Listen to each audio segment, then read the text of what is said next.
I climb every mountain and swim every ocean just to be with you and fix what I've wrong. Siguro hindi mo lang naikukwento pero naisipan mo na ring sumuko.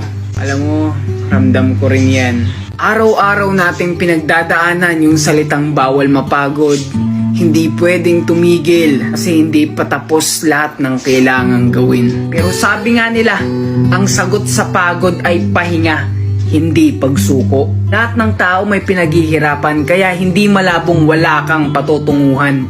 At kahit walang nakakaalam ng mga hirap mo't nararanasan, hindi mauuwi sa wala lang ang mga tahimik mong laban. Kaya saludo ko sa mga taong nagsusumikap. Deserve mo maabot ang inyong pangarap.